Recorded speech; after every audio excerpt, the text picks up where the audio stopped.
Okay. All right, I hit the record button. Here we go.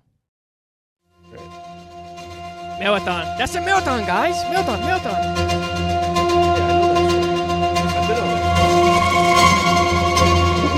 Hey, that's me. Freya just cooked.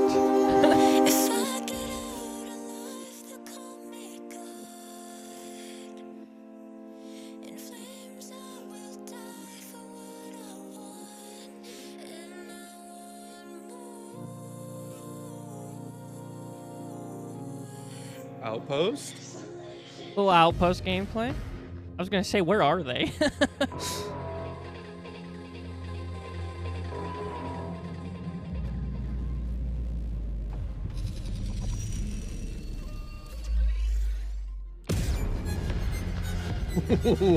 Ice cold.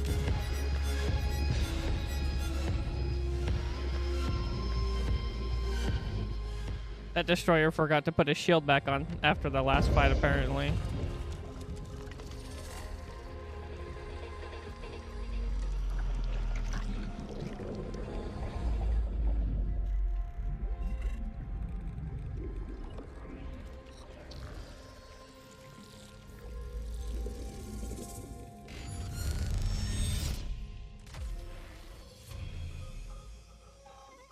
Oh, and she's mad. She kicked the box. That's funny.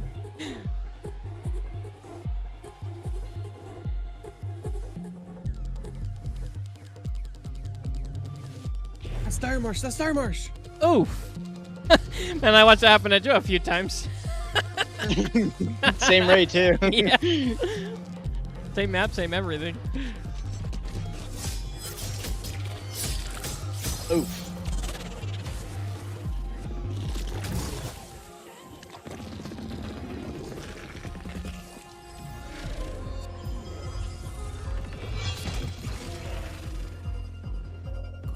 This poor crew is getting sauced, huh? Oh, they got 1v3'd. Nice. Oh, we're blaming each other. Oh no.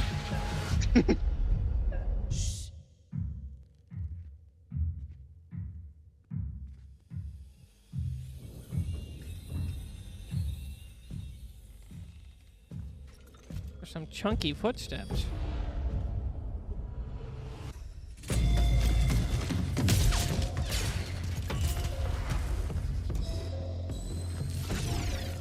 Whenever did that happen in a raid, bro? Come on now.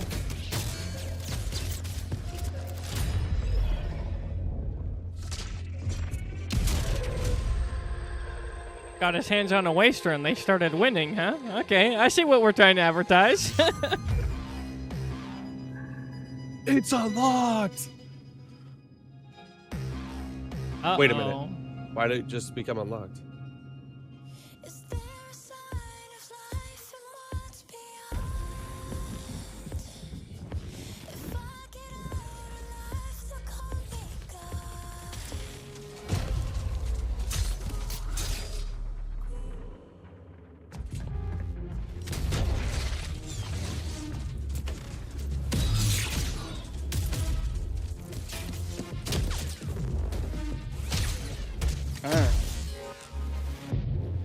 Take that, glitch.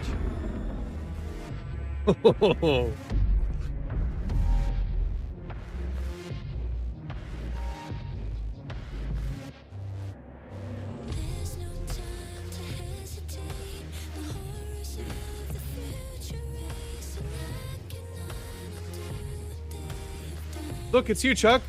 It's like literally because he has a demolisher. Nah, it's not him because we'd be down right now.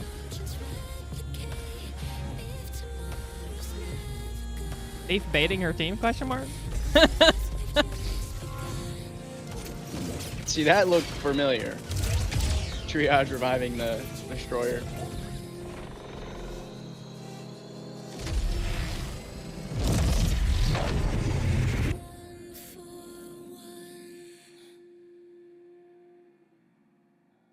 My God, that was such a sick shot.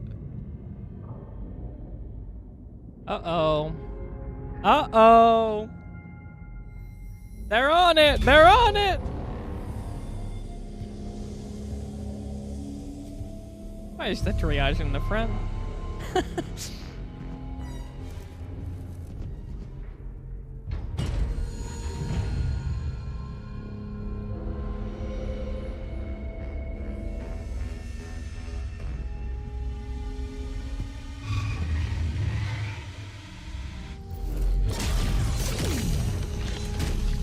Oh my goodness. Oh. Oh.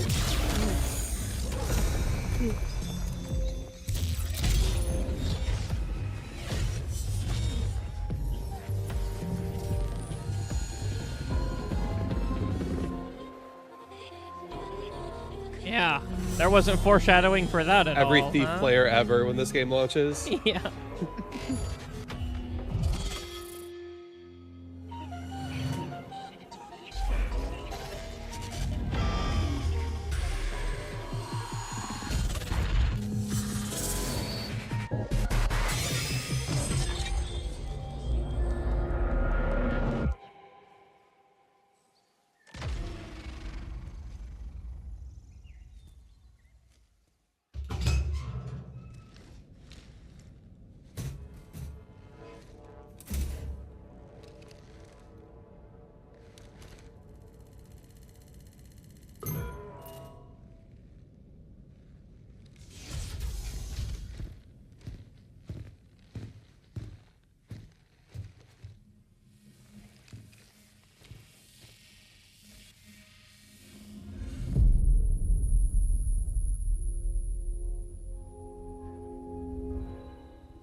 They're not friends anymore, I don't think.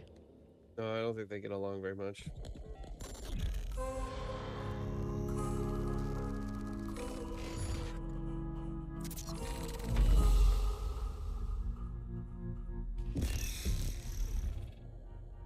Somewhere in the heavens, they are waiting.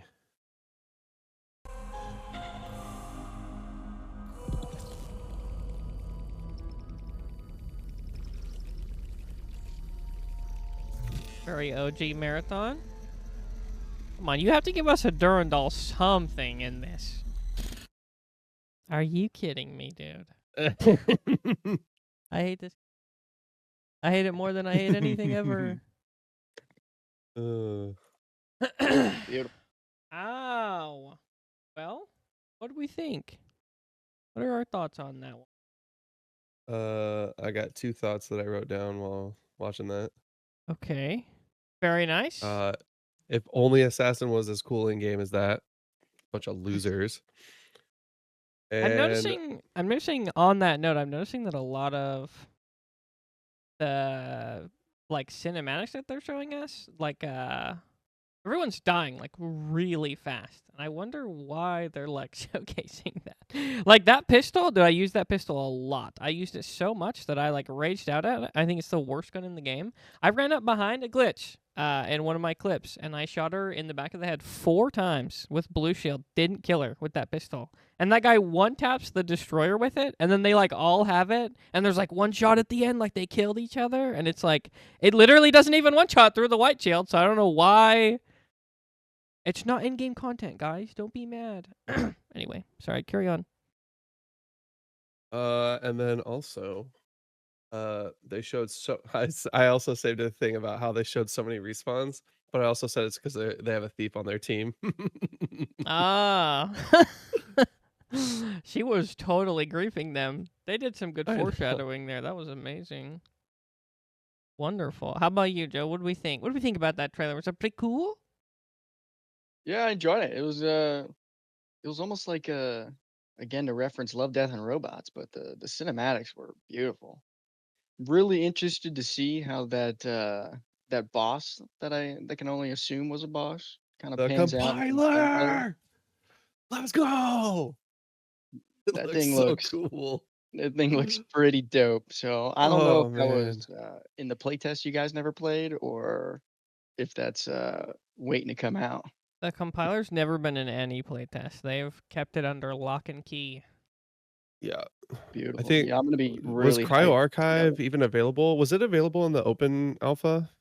No, Cryo Archive's only been available twice. One was like big content creators only, and it was in person, and then the other was the January one, and they only let people into like a very small portion of it, and you had to like grind to level 30, get keys to get in. Like it was brutal. Pretty But yeah, it's intense. like almost completely unshown. We have no idea what's going on in there. And then like Yeah. the one time that we have some footage of it is the streamers that played on it, and that was like 2 years ago. So I bet it looks nothing like that now.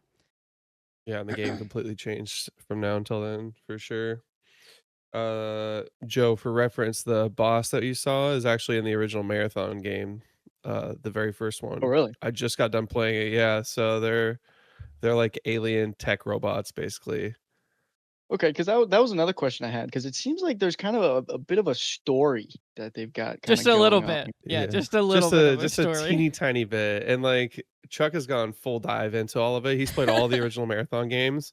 I played the first one because that's the most relevant with like the like I didn't have time to play all three, so I was like, okay, what do I do?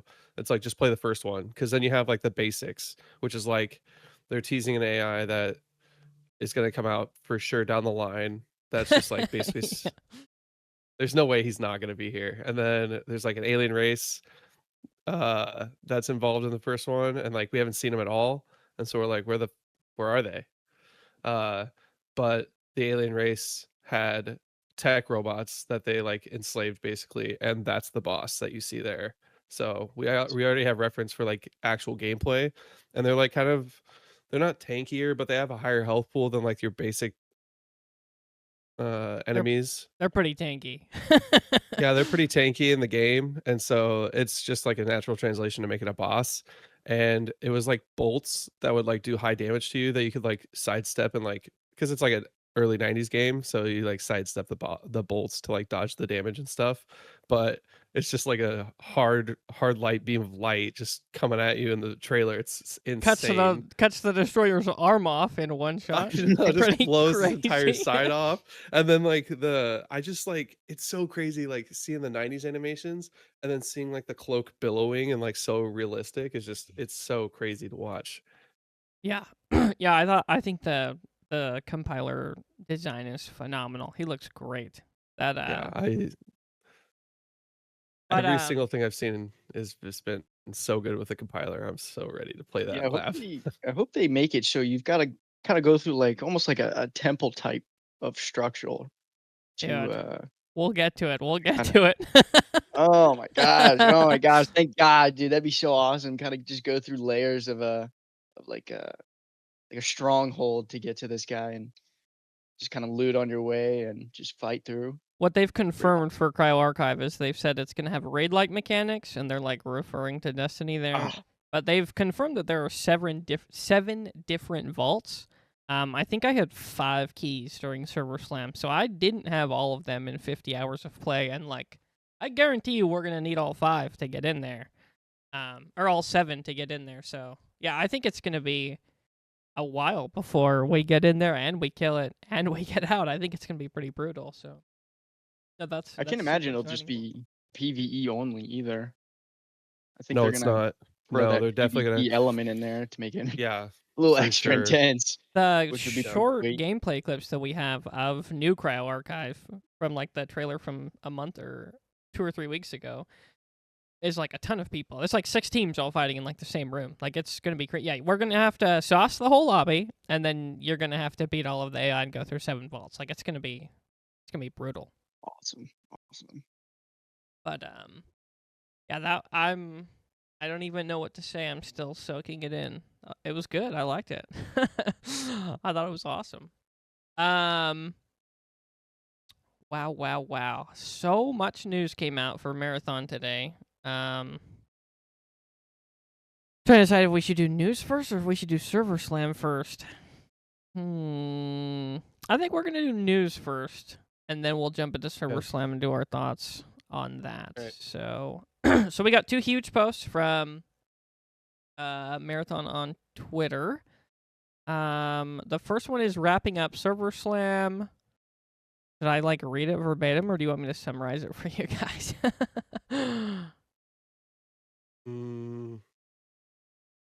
I think they can find it. Just summarize it. Okay. So they put out a little thanks for playing Server Slam. They basically confirm that all of the rewards that you get from Server Slam, along with your Twitch drops, because a lot of people like claim their Twitch drops and then we didn't get them in Server Slam. They said all that's going to be in your account once the game comes out. They said the Twitch drops will have a 48-hour delay. And you have to claim them before March 31st, otherwise they'll be gone forever. So that's like a little thing to look out for. A little bit of complexion with the Twitch drops, which is a bit silly. And then they just confirm all the new stuff that's going to come out: Cryo, Outpost Thief, ranked mode, and all that stuff for Season 1. And it was a super brief post. And then following that up, within like the same minute, they released the stats for the whole Server Slam. So I'll go ahead and read those really quick. It's just a YouTube short, but I'm just going to say the numbers as I see them here. So it says enemy runners killed. Well, actually, maybe we should just watch this too. You know what? I changed my mind. Let me put this in the watch together link, and then maybe we can just watch it. That'll be a little bit easier. Then we can talk about it. Are you doing the watch link still? Yeah. Go back to that same This room. is- See if we can Alright. make this go here.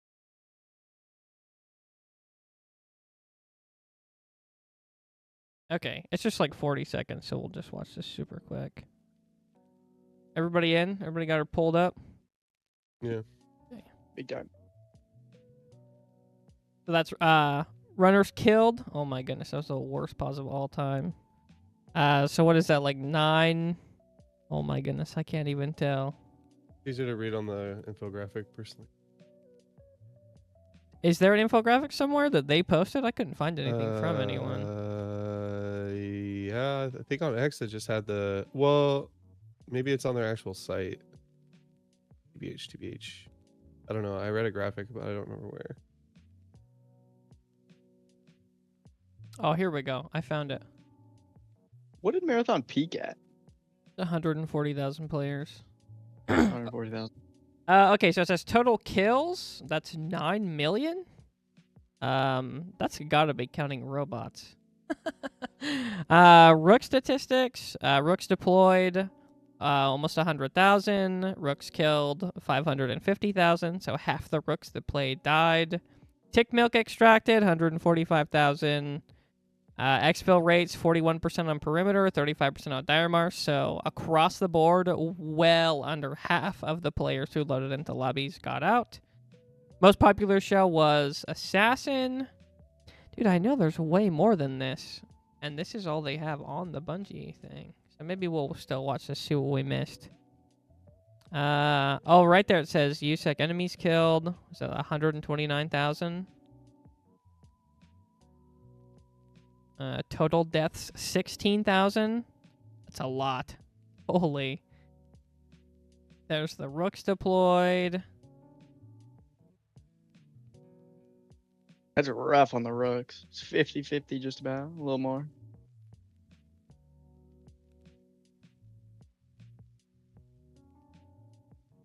It's TJ's favorite place. Oh, Algae Ponds.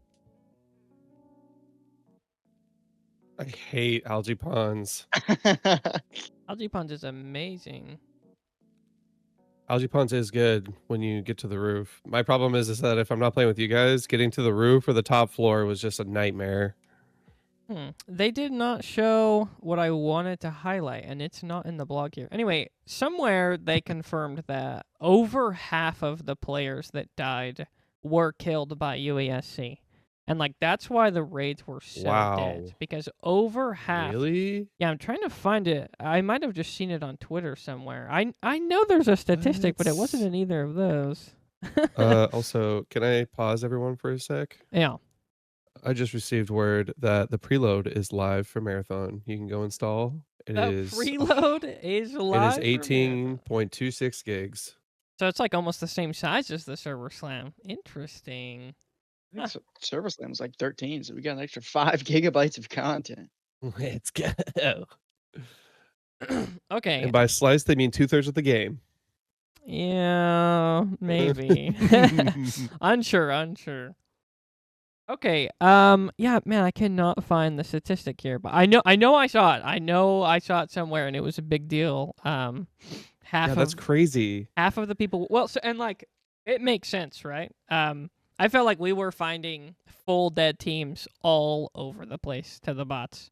So like that, I don't know, that makes perfect sense. If you came in unprepared, you didn't have enough ammo, didn't have enough meds. There were times where I dropped all of my meds and all my bullets to carry loot, and like I almost died to the bot. I probably did die to the bots a few times toward the end. So Yeah, but that's like that's a give and take after we cleared the whole lobby. But like spawning, I think that all the complaints that I saw, like they weren't giving it enough time to like, oh, I need to bring a bunch of stuff in to get a bunch of stuff out. yeah. Anyway, so yeah, half players at UESC is crazy. Way more Yeah, rooks. that's An incredible amount of rooks. So I think I'm through 45 hours of the 50 hours of footage that I have from Server Slam, and I'm at 7 rooks. That's how many we saw. 7 rooks. I'm pretty sure I see like 6 in the last little bit, and it gets quite a bit higher. But for there being almost 1 million rooks and like only seeing a few is like crazy. Like they were I saw super 3. ratty. Yeah, I mean, it was I unreal. went through all my footage yesterday. Not seeing the rooks, yeah, it's insane. I was super interested to see that the triage shell was the most played, most popular. I'm also wondering about that because especially like the last 2 days, I mean, we were even talking about it, Joe and I, like it was crazy the amount of triages that we were seeing. There was an insane amount of double triages in the trios that we were finding. And it kind of felt like toward the end, people almost were guaranteed at least one triage. Yeah, oh yeah. Every single time it felt like there was one triage. But it felt like people were kind of realizing that the Vandal kit is garbage and has been power creeped, and then like Void's completely useless. And like Zach put it really well. He said that like people were getting on and playing, and they were playing as the edgy guy with the hood, because that's what everybody thinks has aura.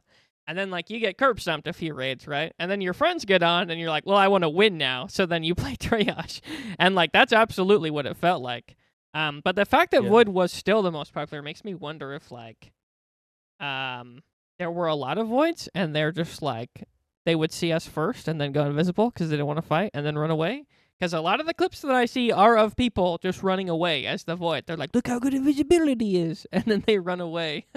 So I'm wondering if there were quite a few more rats in the lobby than I was anticipating, which makes sense because it's a lot of new people that are brand new to extraction shooters, and that's what most of the gripes are about. So, yeah, I meant like to reinforce that point. I feel like I went through all 4 days of footage, which is like did so much. It was almost 40 hours of gameplay, and there was exactly one team on Dire Marsh that used the assassin offensively in a fight to win. Everyone else used it as a get out of jail free card, and we sauced every single one. And so a lot of my banter about assassin shells ended up just being, I'm killing you because you're bad. yeah. I think I saw one Void drop like a smoke to revive his teammates, and like that was it. Yeah, everybody else was the emergency. I'm gonna run away because all my teammates are dead for sure. That was the vibe, which makes sense. I feel like we ran into a lot of Voids that just dipped out as soon as we had 2 down. Yep. And then we tried to catch up to them running, and if we couldn't catch them, they would just hide, wait, and then we just wait for bags, just watch bags, and then we'd always catch them. We'd always catch them. Yeah, they weren't very smart, huh? They came back too fast and not invisible, and we caught them every single time. Yeah. Right. Certainly too many of those. We had one right on the last day, like the last 4 hours that we were playing. We ran into a group of streamers, and I killed 2 of them before they even knew that we were there because I had the Outlander and I had the thermal on it, and they started crying and void pinged us, and the third one ran away. So we just like backed up, And like while we were still looting them, not enough time had passed that we were done looting them. The other guy pulled up, and I remember just sitting on the bag. And then I watched Joe aim in, and I hear pop, pop, and then the other boy was dead. And I was like, oh, he came back, huh? That guy's stupid. Oh, you It's played not with even the Zach? call out because they just fiend the bag. They didn't even worry about checking the surrounding area, and they're just sitting there. I was like, all right, well, As we're done. Yeah, we did play with Zach. He every time after you left Discord, he showed up so that he could hang out with us because he wanted to avoid you. You know, that's all it was, TJ. Are you? I feel like you're just stirring this pot at this point. Well, he no, was. honestly, he showed up every time after you left. He wasn't I doing it even to played a couple avoid you raids with though. him. It was because there was a spot open. You know, it wasn't. It wasn't Hmm. to avoid you. Hmm. Not gonna lie, I saw him playing after I got off, like I think night 2, and I was like, I think he might actually hate me. No. He was just waiting for a window where somebody else wasn't in there. Because I don't think he cares too much. But okay, Just yanking his chain. I love that man. he likes when you yank his chain. Trust me. Joe can testify to that. Oh, So yeah, that's he guaranteed waited for you to leave. Tough. He saw an opportunity. He's like, oh man, I get to finally play. TJ's gone. It's like finally that motherfucker's out of here. Now I don't have to carry his dead weight.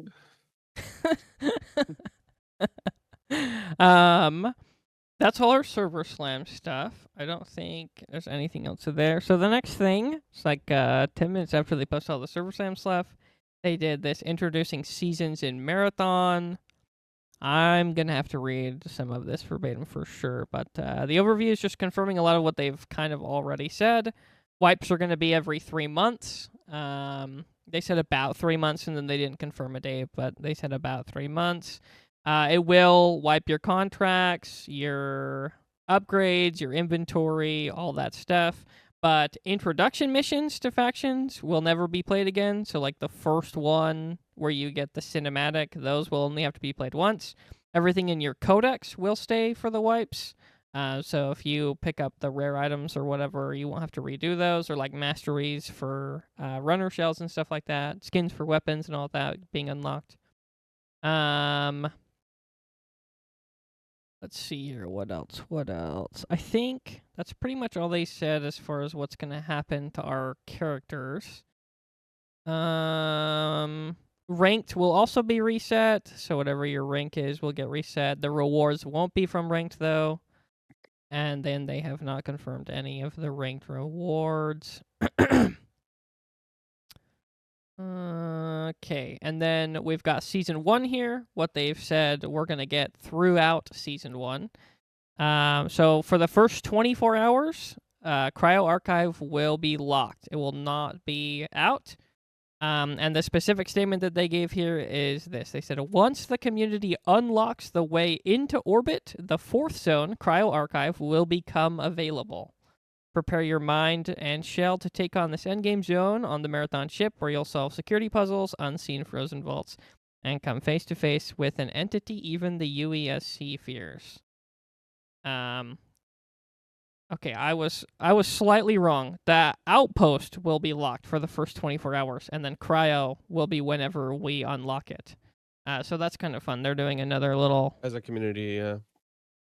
Yep. So that'll be fun. I'm excited to see how long that takes us to figure out how to do that. I'm also excited to see what they do, because I know... So, like, with Tarkov, they did a bunch of, like, everybody has to collect X amount of loot or sacrifice. My favorite one was the cultist circles. They wanted everybody to go in and drop all your valuables at the cultist circles to sacrifice them, and we had to do a certain amount of money, and that's what unlocked a bunch of stuff. So I'm excited to see if it's something like that, or if it's going to be a certain amount of time, or puzzles we have to do, or amount of artifacts that we have to extract, or something like that. So I'm excited to see what they do there, and I honestly have no idea. I think it's also interesting the wording says unlock the way into orbit, so that makes me think, like, are we going to, like, teleport there through an extract? Is it going to be, like, an ongoing raid, or I don't even know. I don't even know what's going on there. Like a raid into a raid, kind of like the transfers in Tarkov. Yeah. Well, so they made it Like you kind of bring your look real like gear that. in for cryo, but you like spawn an outpost. Maybe it's like outpost is because I think that outpost is a space elevator, right? Yes. Yeah, I'm pretty Okay. sure. So you just use a space elevator to get up to the marathon. So you have to go into cryo, make it through whatever pinwheel, like extract that gets you into the actual place. I think it'd be worth exploring the pinwheel extensively.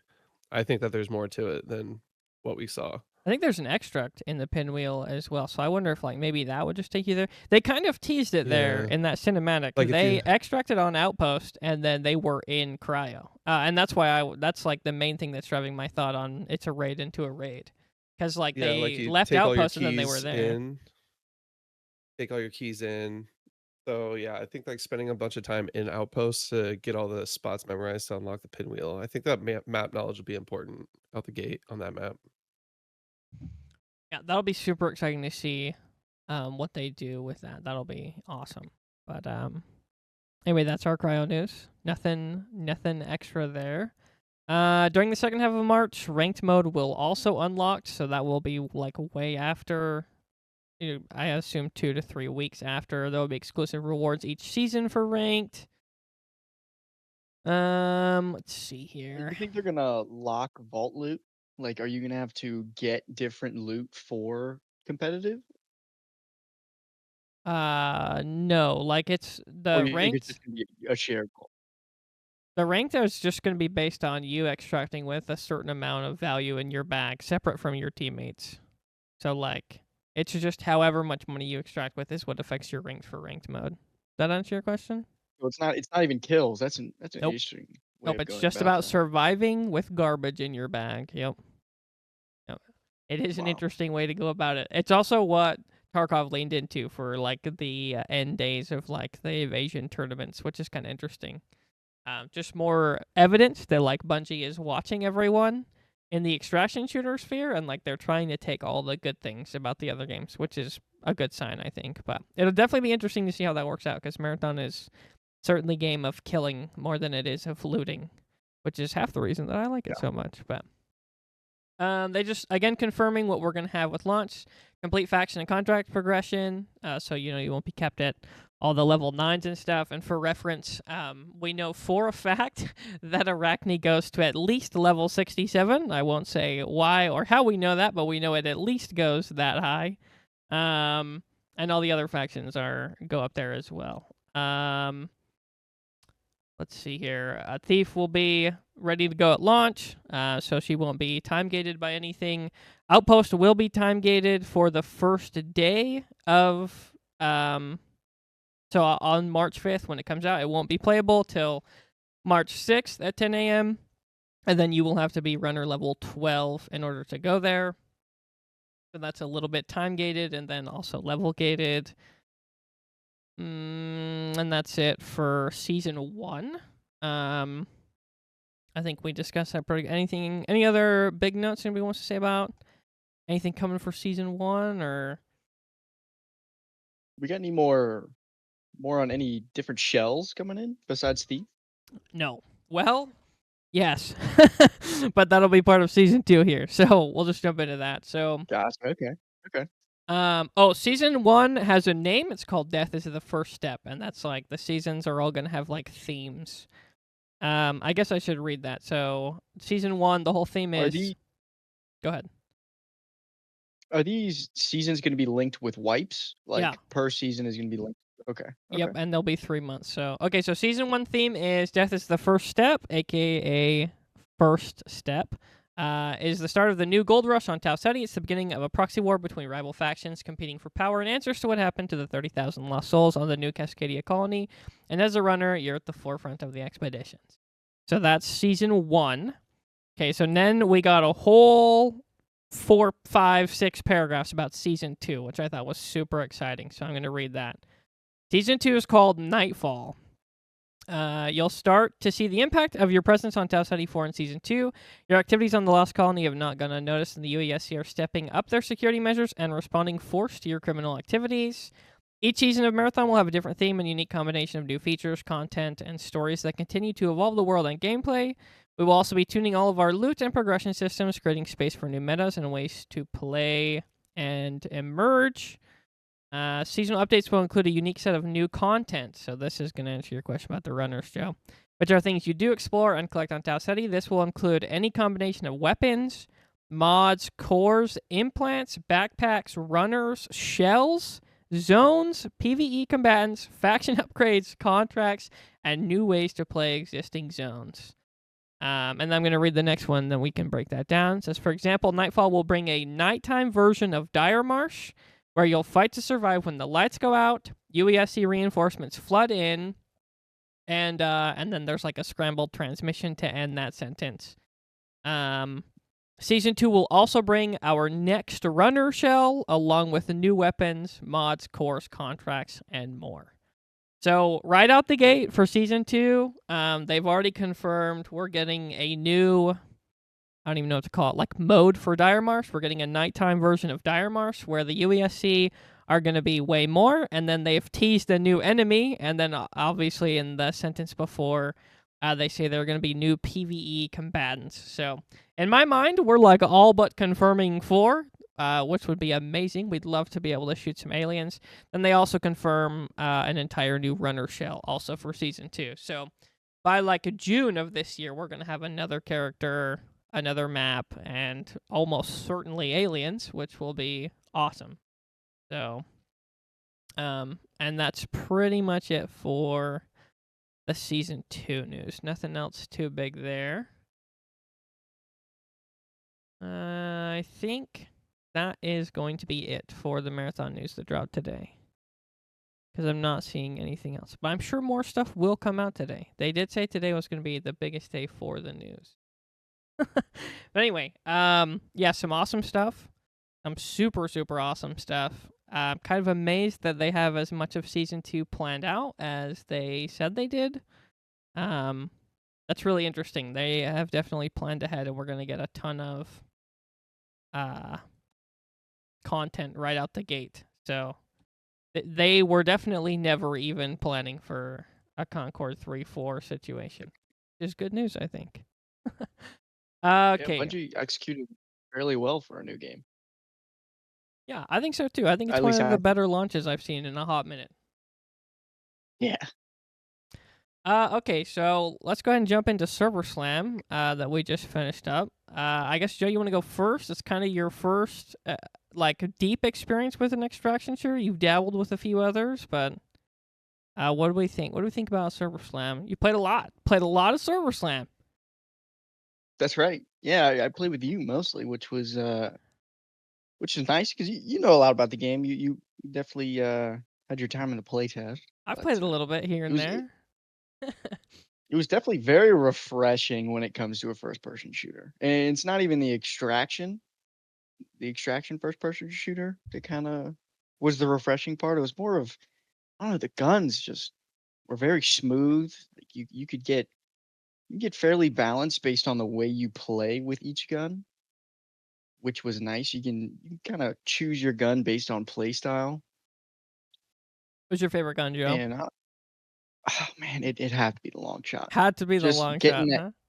just getting that crack with a simple body shot is just extreme utility, I feel like. Certainly. You could definitely win gunfights like that. Is that the one with the MIPS rounds? Yeah, I think all Yes. of the sniper rifles use MIPS rounds. And when I say There was all, I one. mean 2 of them. There wasn't any that used the special like volt. Oh yeah, the ones? V99 channel rifle had the volt cell. I think it's volt batteries and volt cells. I'm not sure which is which, but yeah, there is the V99 channel that uses that. That's like I But that almost worked the consider that same. railgun territory. So Yeah. it was more of a charge up rifle besides like I mean, you could shoot it with the more one shot, just like all the volt weapons, but you could also charge it up and then it did more damage, and it was like a one tap through at least a blues. I don't think I ever shot anybody with a purple with it to test that, but it was just I think long shot waster is it's a hell of a drug. that's I the mean, combo, huh? you get a destroyer rolling into somebody with a cracked shield and a waster in their hand. It's kind of GG's for that person. It's a 2v3 at that point almost, which is it's incredible because I'd watch Jason run into a building as a destroyer and then he couldn't say they're down fast enough for me to see at the bottom left of my screen that they've been knocked. And it's just I don't know, you get definitely a certain edge when you're running those 2 guns because you get both utilities, short and long range, and it's even medium range with the long shot, just with that DMR, that quick fire rate. Honestly, I think it might be too quick. You could just absolutely pepper somebody That who's was trying to hold a rock. that was one of the biggest changes that I noticed had a huge impact on like the meta was that for whatever reason we chose to up the fire rate of the demolition and the long shot, and like that made them so good for no reason. And I thought that was really interesting. But okay, well you said the most lethal kit was long shot and the waster. So maybe let's just jump right in. Do we think either of those are too OP? Think they need to be looked at, need to be nerfed? Do we think they're balanced and they just felt good to use? What do we think about the balancing there? Let's start with maybe the long shot, and then maybe let's throw thermals in here too and discuss what we think about thermals, the long shot. Then we can jump into a waster. So Really? since you brought it up, Joe, yeah, what do we think about thermals? And then like, do you think that long shot's just a hair OP? I think thermals are strong, especially with that fog. While Fog you were was talking a lot during the stream. everywhere. Yeah, Oh, that was a new thing, dude. We saw it a few times, but it was just felt like it was every raid, especially on Dire Marks. It was unholy how much fog there was.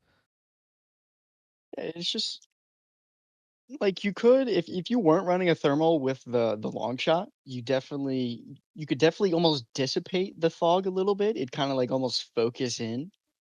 But with that thermal, we did it all the time. I mean, you could just be a scanner. You just scan your surrounding environment. You see that yellow come up. I mean, it's just kind of OP in a sense. Do you think the thermals are Especially OP? when Think they need a little bit of a nerf or what? I don't think so. Just especially like the medium range, like if you're running like a DMR or an assault rifle, I feel like you could definitely. I feel like that's pretty perfect, but it's it's kind of hard to nerf thermal like that unless you put a certain range on it. But I think you said the the assault rifle thermals go up to like 50 or so meters, and then you just kind of lose that utility. Yeah, it was everything that wasn't the sniper rifle capped out well before 100. I think DMRs were like right at 100, and then everything else was like sub 50 meters. I thought that they just like weren't even working the first time that I used them because I was staring at a guy and he was like 30 meters away from me and he was not lit up, and I had to wait for him to run close enough for it to light up. So, but the sniper thermal, as far as I could tell, was just infinity range. If you could see it, you could see it with thermal. I don't think that it was capped out at all. Right. And then just minusing the fog, which I feel like was a big atmospheric thing for that game, was the fog. I mean, you just lose so much line of sight. Like they have to be probably, I'd say probably within 100 meters to really get a good gauge if it's a player or not. People Yeah. can max rat and fog. I think that if you're gonna keep the fog as often as that, like Dire Marsh needs to be like permathermal. Yeah. So, what's the final I don't think verdict it's for you, OP. Joe? Thermal's OP or just right? I feel like when you look at any game, thermals are gonna have that edge just because you can look around and absolutely see everybody because somebody could just barely peek something and you could miss it. But with a thermal, it's just not a possibility. I mean, you're always going to have that edge with thermal. So fortunately, I just don't really think you could nerf it into a good spot. So you think they're a little OP then? Think that's a little bit strong? Yeah, but it's just kind of the way it is. I mean, they were fairly rare in a sense where Freakishly you rare. couldn't yeah you couldn't just absolutely grab that, and I feel like it's almost earned in a sense. Okay. What about you, TJ? What are your thoughts on the thermal? Specifically, the sniper rifle is like the big one because I think everything else is like weak, if not, like maybe Convenience. It's just not good like enough. a insane utility. I don't know. The investment to get a thermal sniper is pretty insane, and the drop rates were pretty low. I think we had what 3 total. I think I found a total of 5 thermals for sniper rifles, and 2 of them I looted off players. So 3 that I found like naturally in raid, and then 2 that I pulled off of corpses. So yeah, Yeah, super rare for I sure. I think that it's more than fine in my opinion if they're gonna have them in the game. Plus, like the fog is crazy. I feel like if I'm gonna use the thermal, it's gonna be map specific. Like I'm not gonna use it on outpost. I'm not gonna use it on perimeter. Like all the POIs, like unless we're playing outside in the middle, but even the middle like doesn't have that long of sight lines. It'd have to be like other side of like outpost or something for it to like really matter. So I don't know. If I'm gonna use it, it's gonna be on like Dire Marsh or something, and I'm just there to get through it, then yeah. I don't think it's OP. I think it's just smart planning. And I Interesting. think that the drop rates aren't too high. Okay, and then what about long shot? What do you think about that, TJ? OP, good spot, too strong. What do we think? The long shot itself, Yeah, wasn't the fire rate close to my DMR? yeah, it was like I think just that's it was really close. Yeah, really, really close. I think that there should be a high risk, high reward on snipers. I don't think that higher fire rates do that, especially if you tack a thermal on. I think the fire rate's the problem, the gun itself. Okay, so you think long shot's a little OP, huh? I think the gun itself is OP because it's coupled with the thermal, but I think the gun is the problem, not the thermal. So like just like a base white long shot, no attachments. You don't think that that's too OP because of the fire rate, or is that too strong because of the fire rate? It's too strong because of the fire rate. Too strong. Okay, and then what about you, Joe? You Yeah. said long shot was your favorite. Used it a whole bunch. What do we think? Too strong? I honestly wouldn't even class it out fight as a sniper. I'd honestly say it's a DMR just because of Yeah, that see, fire rate. that's all right. I'm glad that we're on the same page with that. It's just like if you Like get it's because I was watching you guys run it, it was like two shots to down someone. It's like you're basically firing the same rate as me with like half the bullets and getting an entire squad wipe. Dude, not even yeah, half the like bullets. You put an overflow chip on that, you reload next to 3 guys, and you've like 25 shots in that magazine. And it's like My God. crazy, dude. Absolutely insane. like Jason, you and I paired up. We saw some guy on a roof and we waited. We paired up Yeah. our shot. You said 3, 2, 1, mark. He was instantly downed, instantly finished. He turned into a bag in less than 2 seconds. It was a little bit My ridiculous. chat loved that. They thought that was the most disgusting thing they'd ever seen when we did that to that poor guy. Yeah, that was Like horrible. imagine his point of view there. Like he's just looking around for enemies and then he is no longer able to look around for enemies. He's spectating teammates. Interesting. Okay. Oh, so you think long shots is a hair OP? Just a hair. Yeah, Yeah, just I a just hair. think you need to slow down that fire rate for sure. Okay, so it was way slowed down. It's probably double or triple slower than what it was in every single time I used it before, and it got a huge buff going into this. And then they also flooded the environment with long shots, so that everybody buy 5 right off the rip for your armory. So we saw a lot of them. They were kind of all over the place, and yeah, I mean it felt really good to use. Man, I don't think either are OP. I think the thermals are incredibly rare. They have a stupid amount of zoom, which makes them almost completely unusable at like point blank unless you're going to try and no-scope people, and I think they're pretty balanced in that regard. I think I had like 1 no-scope kill, and I was in knife range. I probably should have just knifed that guy instead of shooting him.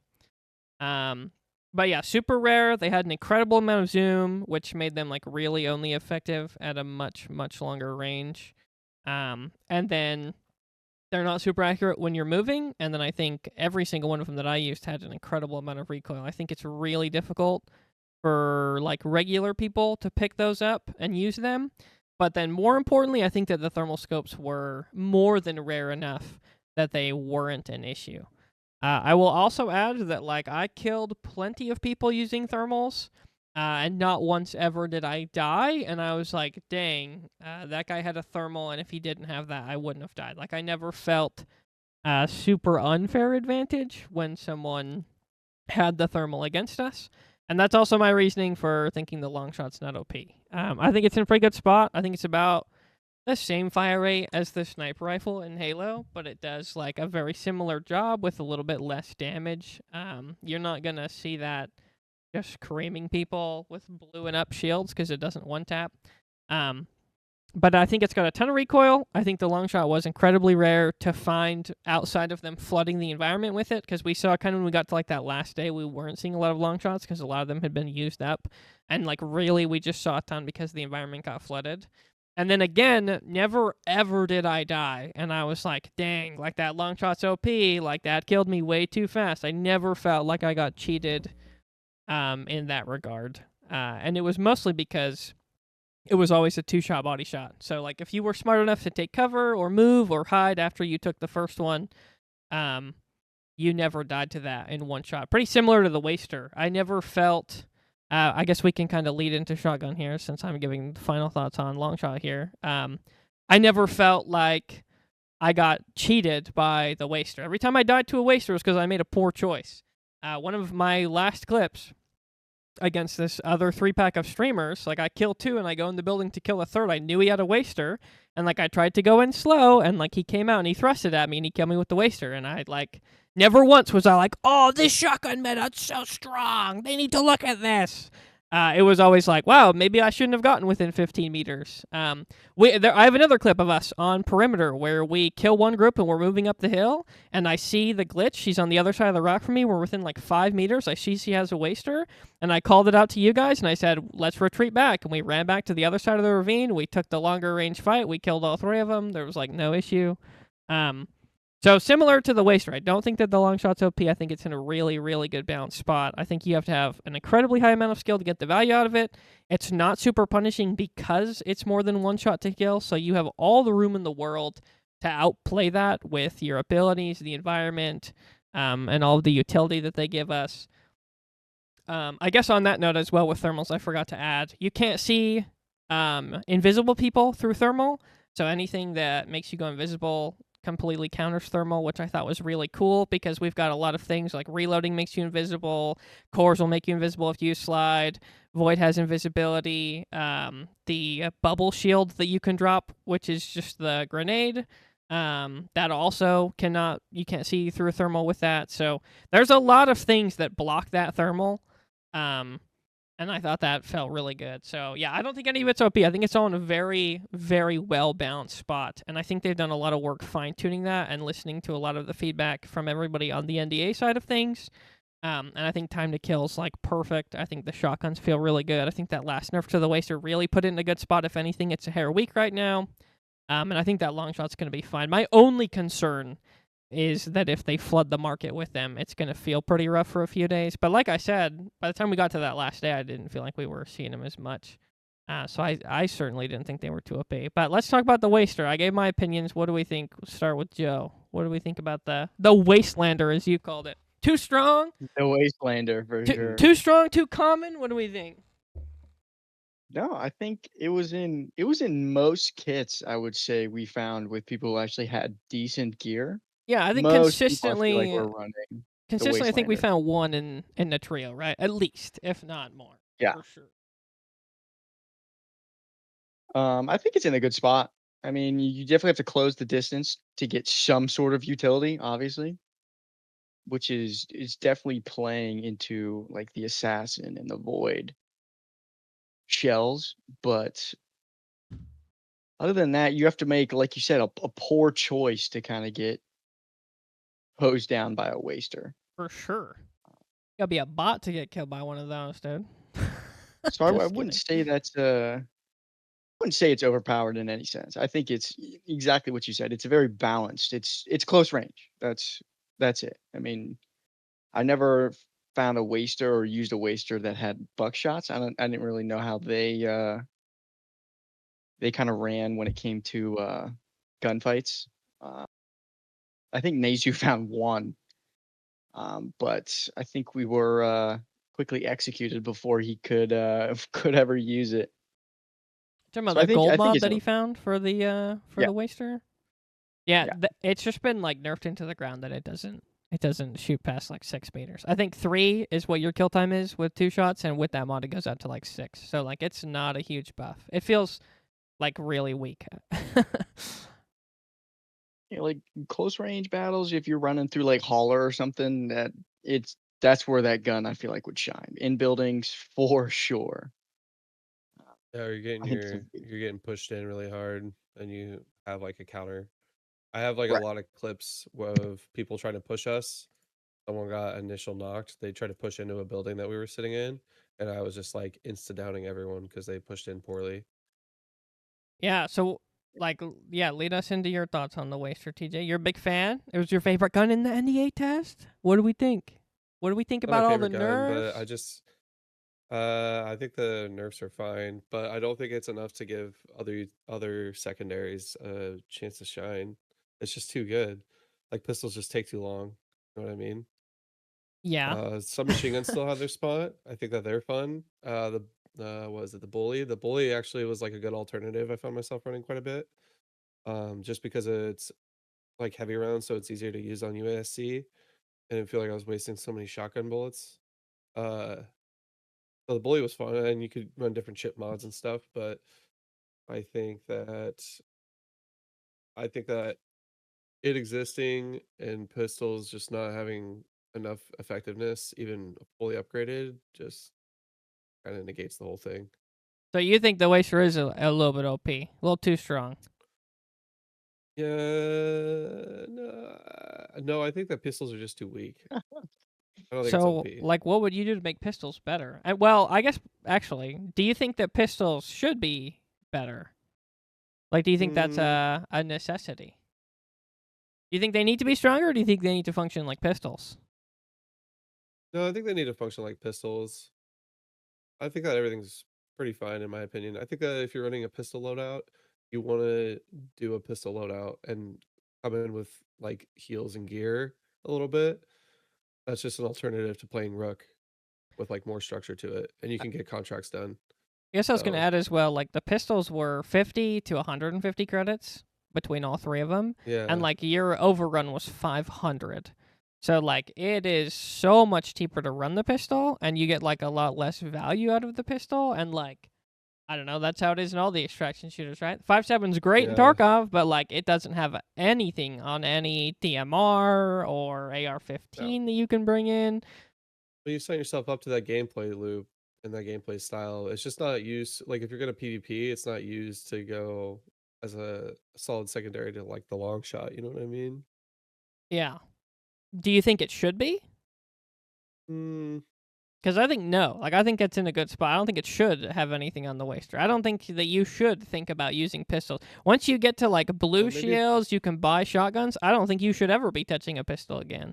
no. I'm in the same boat. I feel like maybe if you had like this is like a if you had like a cool hand cannon, like a low fire rate, high impact hand cannon that was like short, medium range, like lower than the DMR and a slower fire rate, that could be a fun thing to run sometimes. Well, I think that's what gold mods do for the pistols as well. Like, I think they're going to make them have some sort of place, because some of them are, like, really fun.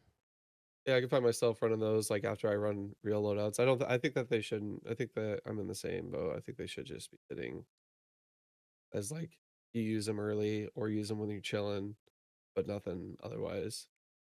Like Gotcha. if you're doing budget runs and you want to play solo, but you don't want to play Rook, and you want to bring in actual heals and like a green shield and like a pretty nice pistol, then do it. I've got a bit of a different take on that. Because Okay. the only different take I would have is I do believe the Vault Thrower is a pistol, right? No, it's a submachine gun. No, It's it's a the Volt submachine submachine gun. gun. Submachine gun, okay, okay. Yeah, The punch, V11 punch, is the Volt pistol. Gotcha, okay. yeah. The Volt thrower is awesome. If you want to do like no PvP and So just great. PvE, oh yeah, you can fry like.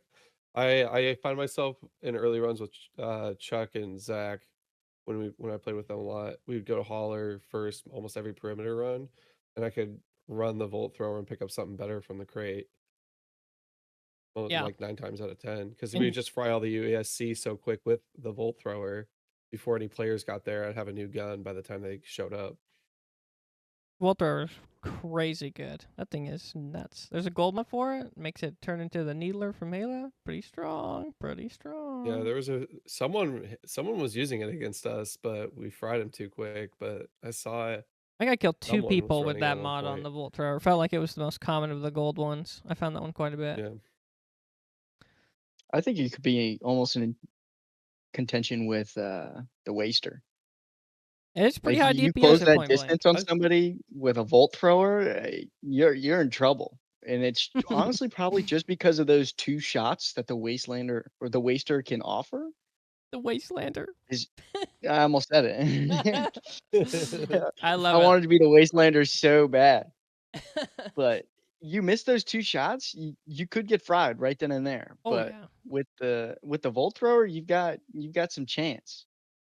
It's got a decent mag on it. It's high damage, close range. So I think it could be in contention with the Waster just based on reload time and 2 shots. Okay, well, with that, let's lead into time to kill. What do we think about time to kill? We talked about a few of the guns. What do we think? Like, a big complaint that I'm seeing is that it's way too fast. Well, it's actually pretty jarring. I'm seeing that it's way too fast from people who've never played extraction shooters, and then I'm seeing from people who play a lot of extraction shooters saying that it's way too long. So it seems like the community's pretty split. What do we think about time to kill? Start with TJ for this one. I do not care. I think it's fine.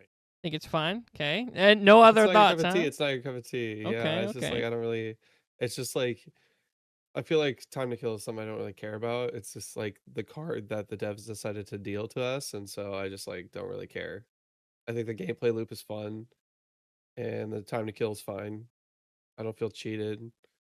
Everyone's up pretty like fighting UESC or a player. I'm gonna go down just as fast, so it feels risky no matter what I'm doing inherently.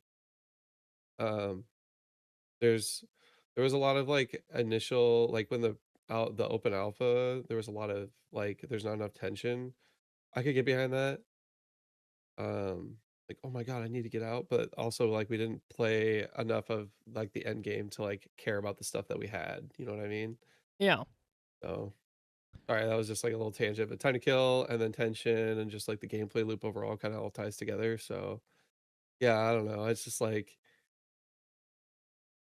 I don't care. Okay. I think Okay. that this is a topic that people get so hung up on, but like Tarkov and Ark are 2 very distinct different games and they have very different time to kills and they're fun in their own way. So it's just like your slice of pie. And I think that Marathon does a great job with what it's giving. Okay. How about you, Joe? What do we think about time to kill? I mean, strictly based on the utility you can get with triage, it time to kill could not matter less. I feel like if you get full down and you're running a triage somewhere in your squad and your triage is not the one that goes down, it's almost irrelevant what time to kill could be because you could get that instant res and then you're back in the fight right then and there. As long as somebody's obviously not peeking you or watching bags, it's kind of irrelevant. Like in Tarkov, it's completely different. You can get one tap by a scav, Toss and Arc buckshot to the Raiders face at obviously 200 meters. Yep. I felt right, it before. exactly. It, that plays on the more realism of just modern combat. You get Buckshot, shot in the headshot face, at 200 you're dead. meters. Realism? I don't know about that. Well, just in essence that you get shot in the face, you're dead. That's just how it works, you know. Yeah. But with this, you just have that utility of playing as a team as well as playing with a triage. It's balanced in separate entities, but I feel as though it's there is nothing that needs to be changed when it comes to time to kill. I think it's in a perfect state. You think it's in a good spot? Okay. Yeah. I think it matters quite a bit. I think it's what sets Marathon apart from anything else. In all honesty, at the end of the day, I think it's the PvP that's going to drive the game, and I think it's like highly unique.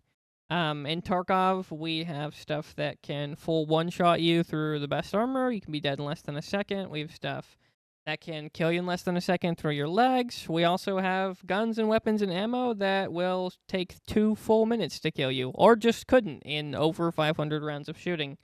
So, Tarkov's time to kill is like all over the place. Hunt Showdown, more than 90% of the weapons one tap you. That game is super brutal. It's like a rock, paper, scissors fight. And both of those games have very, very dedicated player bases that love those time to kill, and they super matter. And whenever anything gets added that isn't quite in line with it, there's like a huge uproar because those games are like very defined. Arc Raiders is super new. It doesn't have a dedicated player base, and we don't really know what they're going to do with it, but it does have an incredibly long time to kill, which for the last 10 years gamers didn't want, which is super interesting that that's what they chose to go with, and then even more interesting that people like it. So I think it super matters. I think a lot of people love Arc Raiders because of that time to kill. I think that's a huge factor in, because if you're a lower skill player, you have quite a bit more breathing room. There's a lot less room, or a lot more room for mistakes, whereas there really isn't in something like Tarkov and Hunt Showdown. You'll just kind of get fried. But Arc Raiders has a lot of room. That's part of what makes it so new player friendly. Marathon is like its own thing. It's very Halo-esque in the form of it rewards higher skill players who have experience on weapons, but you also won't just kind of get one-tapped by everything, especially once you get into the higher shields, blue and up, especially running purples. I don't think I got one-tapped by anything. So I think the time to kill is like really important. They've taken a lot of feedback on it, and I think it's in a really, really good spot right now. I hope they don't change too much. I think there are some minor tweaks that could be made. We can probably make the green shield a little bit tougher. It doesn't feel like it's worth running a green shield over a white at this point. You kind of die to everything that's going to one-shot you with greens and whites, like headshots from long shots, the Outlander grenades, they're all going to one-tap you through that green shield. You get into blue shield territory, and you start to feel pretty tanky, and then purples make the game feel really good as well. But you're never too tanky. I never feel like I have a 5-7, and the guy with the Alton and the Slick ran in the room, and I just throw my hands up in the air, and I say, okay, I guess it's over. I always felt like I had a chance against the purple shields, even with like a sponsor loadout with like a scar or something. So I think time to kill's in a really good spot. I think they did a good job. We cut off 25% of the shield charge, so purples aren't nearly as strong. And then we've upped damage from guns quite a bit since the last playtest. So it's in a really, really good spot right now, and I'm pretty happy with where it's at. And I'm really hoping that they stick to their guns and they just ignore everything everyone has ever said about the game and keep making it the way that they want, because that's how it's in such a good state right now. So I think it's a big deal. I think it's definitely a huge part of what defines Marathon. And I think if they screw that up or mess it up, I think it's going to hurt the game quite a bit later. And I think we're going to see there's going to be a real test of what Bungie's going to listen to here in between Server Slam and the full release of the game, because that is definitely the biggest conversation that I'm seeing on Twitter is about time to kill. So I'm excited to see what they do with that. They could either kill this game overnight, or we could ignore all the noise and keep making the perfect piece of art that we have. So I'm excited to see where we go with that. But let's see here. What other complaints have I been seeing? Let's do UI system next. So your menu, navigating around, what do we think about that, Joe? Since you're pretty new and fresh into it, it's a new concept for you. What do you think? Was it hard to navigate the menu, figure out where your loadout was, buying things? Did it feel like a lot of clutter? Did it feel pretty good? What do you think? It was definitely helpful having a bunch of people who played the game, as in playtest and stuff, for sure. Certainly. But honestly, like after a quick 2-minute rundown, the game kind of doesn't let you make poor choices in the fact that you can't go into it'll give you a notification if you don't have ammo Won't or let you start shield the or raid without bullets. You have to click 4 buttons exactly. to start the raid without bullets. Exactly. It stops you from making poor choices. And even when you're getting loaded into a raid, it'll show at the bottom of anybody in your squads who doesn't have an active contract. It'll be like, hey, you don't have a contract. Why don't you go grab one of those? Having different traders is fabulous. I enjoy that because you could it's just all about that barter system, like you said. Um, That'll be the next one we talk about. Okay. And it's just like it's fairly easy. It's almost like got that Tarkov-esque of different traders do different things. And if you can't grasp that quick concept by just clicking through the pages, there's not much else I can do for you. I mean, I feel like That's a good opinion. I like that. it's complex kind of until you just click the screen. Okay. And then So you can really get a good gauge of what that tab does. okay, so UI system good overall. Good enough overall for you. Yeah, for sure. Okay. I enjoyed it based on the complexity of the game. Okay. All right, TJ, you're up. It's changed a little bit since the last time you saw it. What do we think? You also played with a few other people who were like brand new to it. What were kind of their experiences with it and whatnot? What do you think about the whole menu I system? mean, Font slop or what? no, there's no font slop. There's no complaints about the distinct style, which is like UI and art style kind of go hand in hand. Um, as far as like the UI navigation, I think that Joe made a good point. Like it's hard to mess that up. I didn't hear anything around like, oh, I don't have a contract or anything like that. It was more like, why am I already out of shields? Why am I already out of ammo? So like getting used to the shield and ammo economy is like kind of key. Um, as far as the UI system, there were a lot of complaints in my chat and some in game specifically that there was a lot of noise on the screen. Um, for context, some of the complaints were from like Tarkov players who are given nothing and have a second monitor up with all the UI stuff. So all of it being on the screen. All the dad gamers were complaining about how there's a bunch of noise on it, but I felt like those complaints kind of went away after they cleared the 10-hour mark and they Okay. just kind of were dealing with it. So you think as well, good enough. UI system good enough, huh? I think some of the like loot management stuff is kind of still irritating. Like, why do you just click to put it on your backpack, but a control click to put it in the stash? Like, just make it the same. And then my own personal complaints, which I didn't realize, but I have like this is like a super niche thing, but I have a mouse that has like the numpad as the hotkeys, and they don't have the number keys at the top bar of your keyboard and the numpad separate. So I was fat Mm. fingering 4 and healing randomly when I was holding my mouse tighter the entire playtest. And I usually have that unbound because I do that. Interesting. So you had 4. So Was 4 on your keyboard? How you were healing still though? yeah, so 4 is like your default like quick Right. And heal. you were just fingering the 4 on your mouse or something. Yeah, because I would like squeeze hard when Gotcha. I'm like stressed out. And so I would keep hitting 4, I'd start shooting someone, and then I just randomly start healing in the middle of a firefight. I was like, gotta be so for real right now. So the fact that they were tied together was really annoying. And I still feel like the keybinds are an issue that needs to be addressed, where it's like I need full control of everything I do with every single keybind I want. This was the first playtest where mouse 3 and mouse 4 were read differently because I use mouse 3 as my interrupt key and I use mouse 4 as my push to talk key, and I was never able to set that in any of the last times that I played Marathon. This was the first one where Mm, I was where it separated those two. So they definitely like are working on it, but yeah, I don't know about the number pad on the mouse. That's like I don't know. that's That feels it's a like a whole MMO. extra level It's an MMO mouse, and I got used to for using it sure. because there's like a bunch of fun stuff that you can do with Overwatch, like voice lines and stuff. So I like unbind stuff I know I hit a lot, and then I rebind stuff that I have to like intentionally hit. So it's like there's like a hot spot, and it's just like 4 was just sitting in like the worst spot all playtest. So I think that for my experience, that was like the most annoying part of it was not having the control. Yeah. We're gonna have to set up like your own custom hotkeys through like the UI system on your computer so that it reads your mouse buttons as different ones is what we're gonna have to do. No, Be horrible. I mentioned it early on. I was like, I just need Couple to get macros. I just need it. Don't even start. I need to get a different mouse. And now that I know that the double side keys work, I'm probably gonna get one of the something a little bit more simple. Yeah. Probably a smart choice, depending on if they can fix it or not, huh? Okay, I don't know. I'm gonna solve the problem myself. there you go. That's the best way to look at issues. Okay, well, this can kind of lead us into meds and ammo. So this is the other huge complaint that I'm seeing on Twitter is there wasn't enough meds, wasn't enough ammo.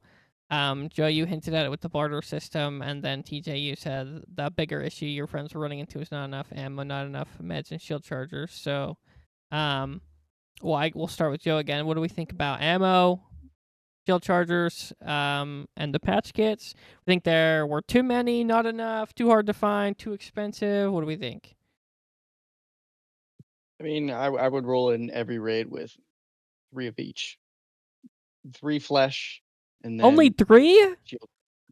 Only 3 because I feel like I was what I would popping do, I would just 12 each time. 12 of each was what I was running. Holy. 'cause we'd roll in and guaranteed get a spot just for ourselves, just a hot point that we could just run through real quick unless we were actively hunting players. If TJ spotted just somebody or a certain spawn point, we could just scroll over there real quick and then get active. But that usually could survive me the fight unless it went fairly poorly for us or I made poor choices. But finding those depleted uh, meds and shield rechargers, I carried those until the fight was over. I would consistently pick up 3 or 4 of those of each until that fight was over, and then you could immediately dump those and then refresh on the good ones. Okay, so you found And quite a few in raid. What do you think about like how expensive they were out of raid? You feel like you were always able to afford some? You feel like they were too expensive? honestly, at a certain point, once you're picking up the stuff at certain POIs, you're finding each one of the barter systems, whether it comes to ammo or meds, you were finding what you could barter to get either of those, Yeah, what do you think and about it me was telling you about those everywhere. plants we could trade for 3 of each, huh? Game changer or Exactly. what? For sure. You could just pick those guys up and then roll out of those with I probably rolled out with 4 or 5 every time, and you were picking up 13 per I- raid. 10 minimum felt like was most of the time, yeah. It was other stuff too. As soon as we got into like day 2 and 3 and we started to get the 24-hour refresh on the traders, all the other garbage that I picked up could trade for like bigger shield chargers, the self revive, stuff like that. Um, yeah. Okay, TJ, you and your friends, what do we think about meds ammo? Too many in raid, too expensive out of raid. What do we think? I think they were all pretty used to the extraction shooter economy, so none of them were really faded by it. They just had a hard time with on day 2 after they played some initial when they got more settled, there was a lot of issues with on perimeter. There was a specific run I remember where we went to outpost and fought the boss, and they were already ran out of ammo after fighting one team in the boss, and they're like, you have to go out. And We they have had to like leave. 15 minutes left. Yeah, so it was just like bringing enough ammo to hunt down a small army of like one gold shield boss and a few teams was just like, oh, okay, so if we're gonna really PvP, we have to bring a lot in, knowing that we're probably gonna get a bigger backpack and bring it all back out. So Okay, I think very it's just like nice. adjusting. I don't think it was like I think it was just learning. I don't think there was any complaints around anything else. Once they and I gave them the direction a little bit different than Joe, which was if you see stuff on the ground, like the single use charges that are depleted, like just use those primary. And then when you're in a real fight, use the big stuff. So while they were fighting bots, there was never really like anyone out of health or anything because they were just picking it all up.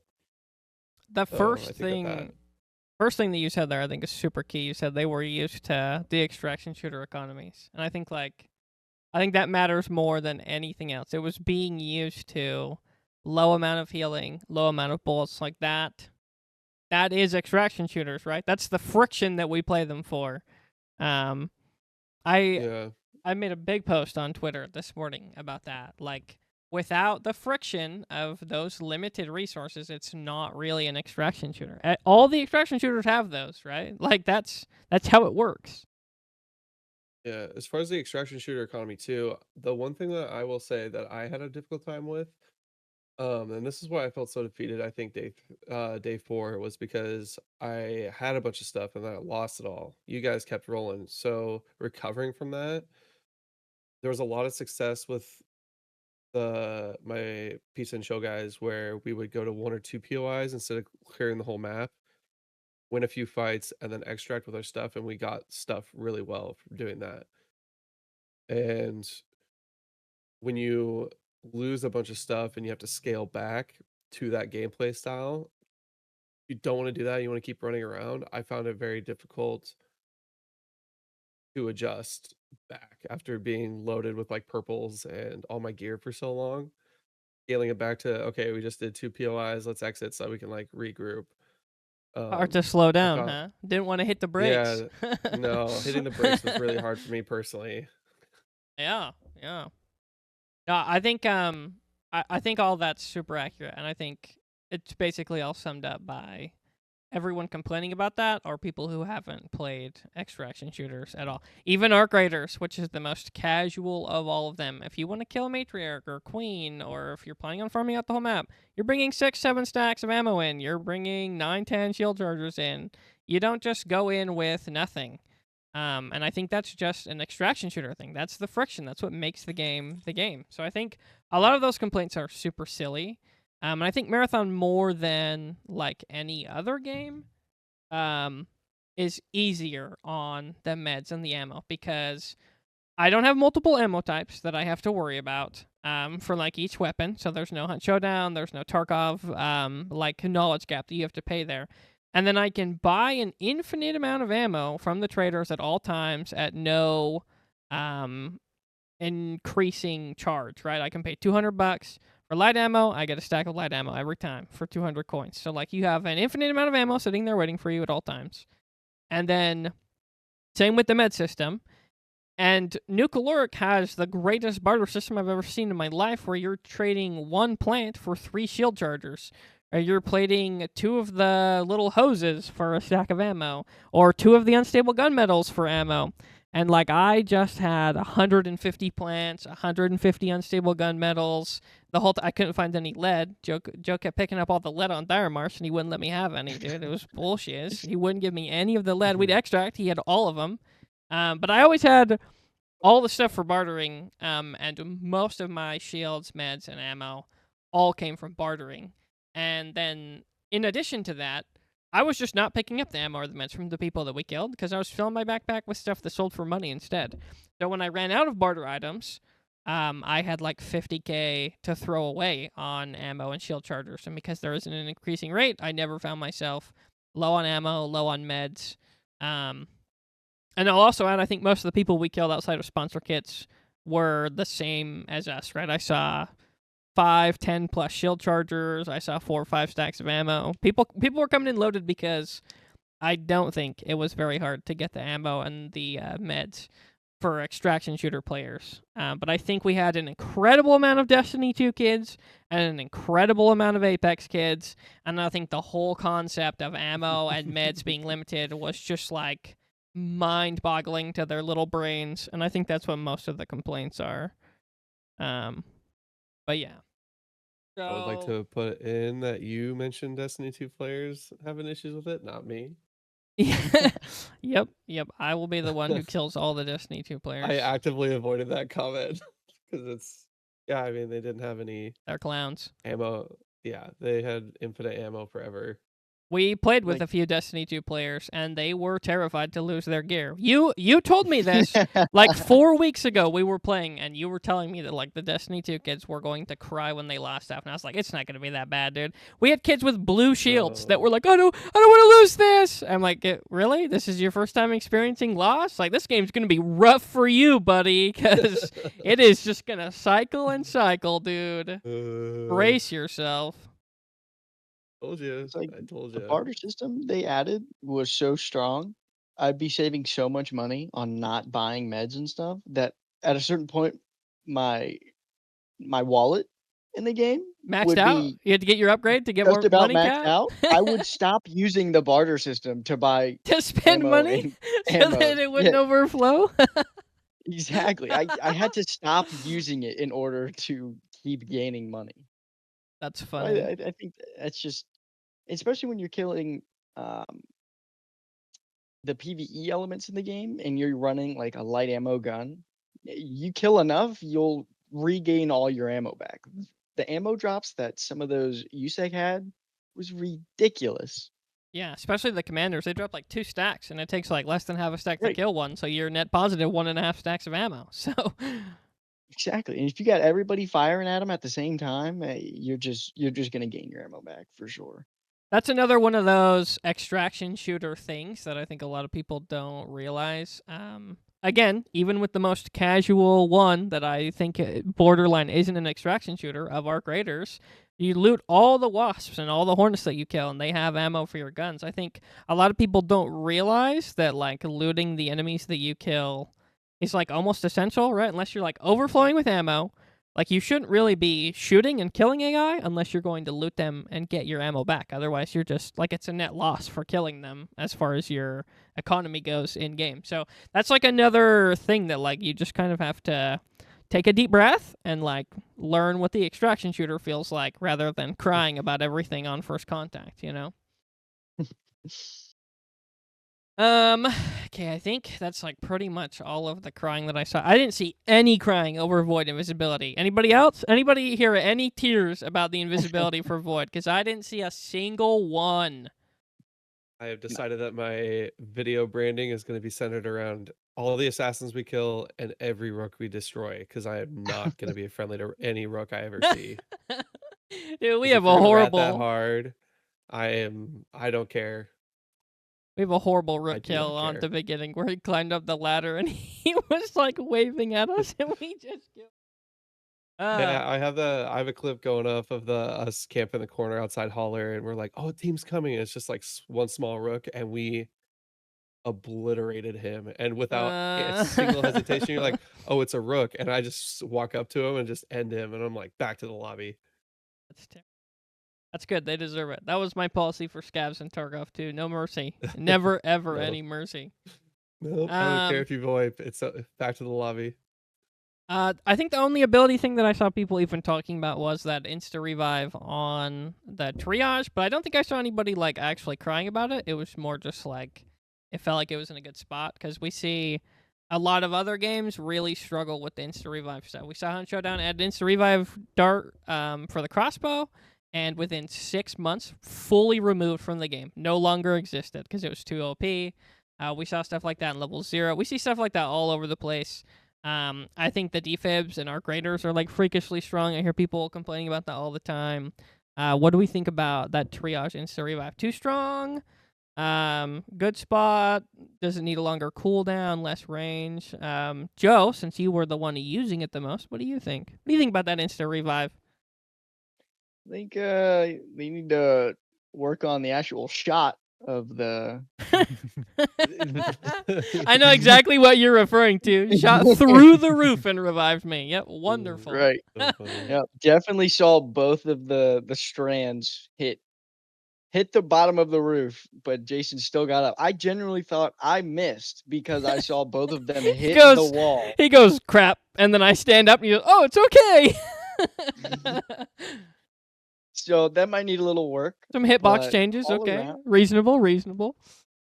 I think it's fairly balanced because you could rest somebody 30 meters out, but if they're in the open, they're still gonna get Right. rehosed. There's So no extra shielding or anything like that for when you get up. You're super low. And, like, yeah, the amount of times I shot someone one time immediately after they stood up and just instantly re-downed them was crazy. So, yeah, I think super balanced in that regard as well. I'm not sure about charging it up though. I never understood that concept because I could just literally charge it up enough for it to actually work, and then it generally worked at every range, but you could hold it longer It does more and then damage if you charge it up. So if you shoot at enemies or like gotcha. UESC, it Okay. does more damage, some more charge up. Yeah. Okay. Because I never used that, but I missed plenty of times because you just get a USC just rolling up to you and he'd just jump in the line of sight and then you'd hose his shield and then you still have a dead player. So I don't know, Yeah. I think it's balanced all the way around. Okay. What do you think about Especially with that cooldown cooldown. specifically? Yeah, that felt pretty long, felt pretty good. What do you think? I think it was in a fabulous spot because the firefights, they could be extended based on range, But if you're like medium to close range, you're not going to be able to get a second instant revive off by the time the firefight's over. So Yeah. I think that's in a decent spot. As well as if you have two teammates down at the same spot, you get a double res. I mean, that's just situational, I feel like. So I think it's in a pretty decent spot, honestly. Okay. TJ, your thoughts on the insta-res? Mm, I didn't feel cheated. I feel like it was bad anywhere. Just good, huh? I mean, I played Trios quite a bit with Pizza and Chill guys, and it didn't feel like it was bad. I actually had issues not reading the initial abilities, so not knowing like what was going on. Hmm. But once I had it down, it I was can't read either. oh okay, yeah. This is my first time reading, and when you actually read, then you realize, oh, you have to cancel the ability by hitting Q again, rather than just sitting there watching your arm flail around like this while you're trying to figure out how to get your gun back out because you hit the wrong button. That was a great mimic Uh, there. That was wonderful. Thank you. Yeah. Well, I had to watch that clip like 6 times because I had to cut it. Because the clip was great, but that one moment was just like, I can't have this in there. That's awful. Yeah, Okay. didn't make that mistake after that. Okay. And Okay. that's kind of another thing. Like if you die uh near the opponents you're fighting mid firefight and they roll up to your bag and steal both of your guns, you are essentially useless until you can find a gun. No, the knife's OP. So there Everybody told me the knife was OP on Twitter. The knife's OP, Joe. Come OP. on. Knife OP. The amount I of clips feel I like have of people running at me with the knife and then killing them with the waster is unholy. That's what it is. Too many. Way too many. They just think it's OP because it's magnetic. Because if you're close enough to actually get the knife off, it's like you're not gonna miss. It just lunges straight at the whatever you're aiming your at. old Call of Duty method. I mean, if I anything, know, that but was like getting hurting that them. close is insane. If anything, that was hurting them more than helping them. Because I just wait for the first lunge because it never one-shots you. And I wait for him to hit me the first time. And then he was in range for the waster. And then I could just shoot it as fast as I could. And I couldn't miss because he was on top of me like an idiot. So Yeah, your entire screen was their body. You're not gonna miss that shot. that's right. Okay, so abilities felt pretty balanced for everybody. Nothing stuck out that was crazy. Nothing felt too OP. I have one clip of me playing Recon and getting pinged. I think that is crazy. I don't know how you would adjust that, but if you're like, if you don't know that about Recon, and then you're like, how are they knowing? Yeah, you don't. Like, It doesn't was like alert you if a Tad or that Blackbird pings you. So it's like if you're oh, not watching that yeah, wave coming, like you can't know that they know you're there, but like they know you're yeah. there. There's like no counterplay because there was one. It was that one team where you flanked, and I said I got pings in perimeter. I saved that clip, and it is crazy. I'm just running across, and I just stop everything I'm doing, and I go, I think I know where they're at, and we just go right into the firefight, and we cleared them so fast because of that information. It was Yeah, crazy. it hurt them there more than it helped them because yeah, we had the experience to know. Yeah, and you said that like 3 raids before that clip, and I was like looking for it, and That's ever awesome. since after that, I was like, I'm never pinging a Recon ever again. That's crazy. Yeah. No, there were multiple times where I'd see a group and I would like purposely not ping the Blackbird because I knew that it had the potential to tell them that we knew they were there. And so like I'd only ping the Destroyer or the Void or something, and I'd be like, "We saw Blackbird. I just didn't ping her because I don't want him to know."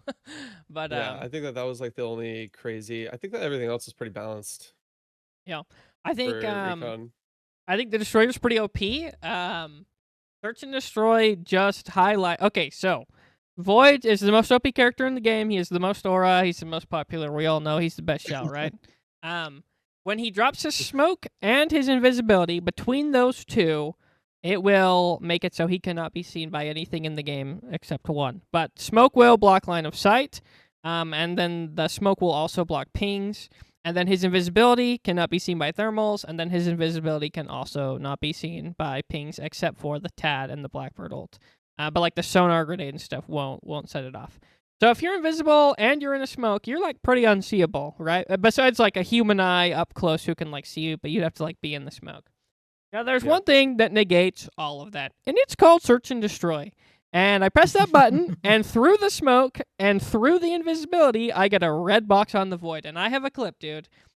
He throws a smoke down right in front of me. He's running Oh away. my god. Joe had just insta-resed me, so I have 25% HP, and I pull the demolition out, and he's probably like 100 meters away, invisible, and there's a smoke in front of me, and I can see his red box, and I just start throwing shots, and I killed him, and I thought that was unreal. So I just started saving the search and destroy for the smokes, because those voids would throw the smokes down, and everybody would kind of like back off and like kind of chill out because we couldn't really see anything. And like I just pop the search and destroy and kill everybody through the smoke because it marks everybody, and it's just completely unholy how strong that is. I started using it for the search part rather than the destroy part more toward the end, which was just insane. They buffed the crap out of those missiles too. They do so much more damage to the UESC. They slow them. They do the passive damage. Those missiles are so nuts. And I don't think it'll ever get nerfed because nobody's smart enough to play Destroyer, and let alone complain. I don't think I got shot by a Destroyer missile a single time through the whole playtest. I felt like we saw quite a few of them. Probably about one in every group, if not one in every other group, and I never got a single person to shoot a missile at me. I just didn't feel like people knew how to use it, knew how to proc it, whatever. I never got hit by a single Destroyer missile, and that made me really sad, because I was just killing so many people with it. It was unreal. Took me 2 raids playing Destroyer, and then guess what? I learned how to read, and I Well, figured out how the Q worked, and then I was like, oh, okay. And then after that, it became really effective. yep, it is unreal. It's also the So I longest think cooldown the of all the abilities, which is like good. That's a good thing. I think the testament is that the skill gap is knowledge more so than like Arc Raiders for sure. Yep. It leans more on the Tarkov end of things, where it's like if you take the time to go through everything and read what you're doing, you will benefit greatly from that knowledge. Especially just exactly what you're saying with the Blackbird ping, right? Like it is such a small thing, and most people probably aren't hearing that. But like if you know what your shell does, and we play into that, I mean, it wiped that group, you know. So yeah, definitely the knowledge is a big deal. Okay, I think that's all I've got for abilities for runners. I think that's pretty much it. I guess I'll throw some of this in here so that we can't call me a Bungie shill. The first day was terrible. Their performance was absolutely horrendous. This finishing polish touch that they've put on everything certainly made the game look awesome. But like, man, it killed frames for people. I heard a lot of people complaining about rubber banding. I think I rubber banded once or twice. It wasn't till way later. But there were definitely a few performance issues that were like a little bit unseen. It didn't feel like they had it quite under control. And then especially like the optimization of the game running. I saw a lot of complaints about that. So hopefully that was like a server slam thing and they have quite a bit more of that under control before launch comes. But the most important performance issues that can happen are like hit registration and then like audio. And I was saying this to Zach on my stream a couple of days ago. There's nothing in Marathon that I can't trust. So, like in Tarkov, I can never trust my ears because the audio is completely broken. And Hunt Showdown, I can never trust my eyes because people aren't where they're supposed to be. Arc Raiders is the most desync riddled game I've ever played in my life. So you can't trust your hit registration. You can't trust where people are. You can't trust anything. And my favorite part about Marathon is that it runs so well that if I hear someone, they're definitely there. If I shoot someone, I definitely hit them. I had 0 hit registration issues. I had 0 audio cues where people were places where they shouldn't have been. I was able to trust my senses 100 out of 100 times in Marathon. And that's something that I have not been able to do since I played like Counter-Strike.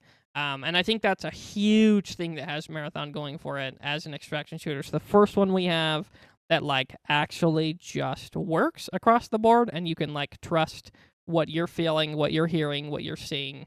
And that's like a really big deal for me. And I didn't see any of those issues. I saw frame rate issues, and that was pretty much it for Marathon. I didn't see any other issues, but anything on performance issues from you guys? They nerfed your knowledge too because they changed all the footsteps to Rook. Yeah, dude, that made me sad that they changed. Well, and like that's a testament to how good Marathon is, right? Is that like those footsteps were throwing me off because they changed that audio file for the different characters? Because like that's how clean and precise the game is. Is that like, yeah, it's amazing. I I'm really happy that sound just works as it should in Marathon, because we don't have an extraction shooter that does that. Actually, we just don't have a single one that does that. So, but I yeah, think the frame rate cap and perimeter was rough for you and for the Pizza and Chill. They were all making comments about how they couldn't get over 130. The day one mouse thing. the cursor bug, the cursor knowledge gap. Running on low sleep and not being able to navigate a menu was, my God, if that had been my first impression of the game, I probably would not have opened it up The worst again. part about That was that crazy. The worst part about that was they knew about it, and they tweeted about it the night before, and they were like, if you're streaming, don't capture your game. Like, they did their best to get that information out there, but, like, I don't know what, less than It didn't 10% of matter. people use Twitter, so how could they have known? Well, and like even on top of that, I went through every single thing that could have been like pulling a resource or like game capture of any kind. Like any third-party software was not getting used. The only thing was getting pulled was audio. By the end of all of my troubleshooting, I killed every background process and I was still having that issue and I was losing it. Yeah, that was a nasty one. That was a nasty one for sure. Big knowledge gap on that one. How about you, Joe? Any performance issues that you noticed?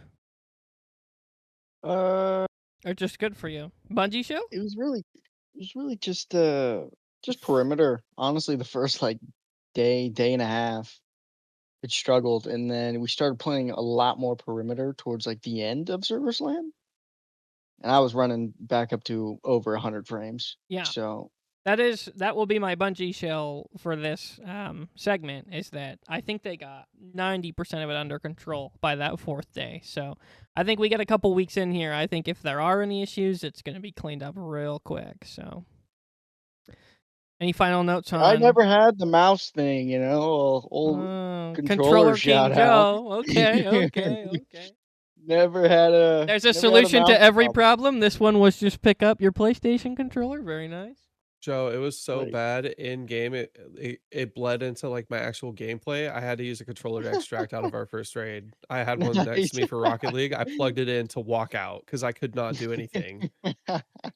I was crashing out about it. Chuck was like, "Hey, are you gonna come and fight? Are you gonna do anything?" And I was like, "Yeah, I wish I really could." That's terrible. Controller did not have a single problem. Okay. No, it felt Everything great when I worked pulled that out. I was like, "Man, this fabulously. game runs like butter. This is awesome." What do you mean? I hate you both. All right. Well, I think that's pretty much it for performance issues. Any final notes? Anything anybody else want to kick Bungie while they're down? Nothing. Game Okay. looked great. Game looked great. Okay, very nice. No tearing. I think that's pretty I much do like it. that idea that you have of taking your HUD off and doing a lap of Dire Marsh or whatever map you want to do and just like having your morning coffee. I feel like starting a stream that way would be a lot of fun. It was I actually have amazing. been kind of thinking through that. I think that I might steal that shamelessly. I was 'cause doing that with Tarkov with Streets when it first came out because I waited for it for 10 years. Every morning I'd get on, I'd turn the HUD off, and I'd just walk around, Yeah, feeling the I think grass. having, Amazing. yeah, I think Dire having like Marsh- your morning coffee before you get to work sounds like a fun It was way to start amazing. the stream. The sound in Dire Marsh, especially Perimeter's good, but Perimeter's like not as alive as Dire Marsh. Dire Marsh, there's so much noise. There's like wind going through the grass. The tick nests make noise. The birds are like, it was just phenomenal to walk around, and like I just felt like you were there. It felt so good because the sound and the environment is like so finely tuned. That was amazing. I love doing that. I did so many of them. On like the fourth day, the first like 3 hours that I played off stream were all just, I was just walking around enjoying it, dude. Just being happy, being on Tau Ceti. It was amazing. But I think that's pretty much it. I think we got pretty much all the Server Slam stuff.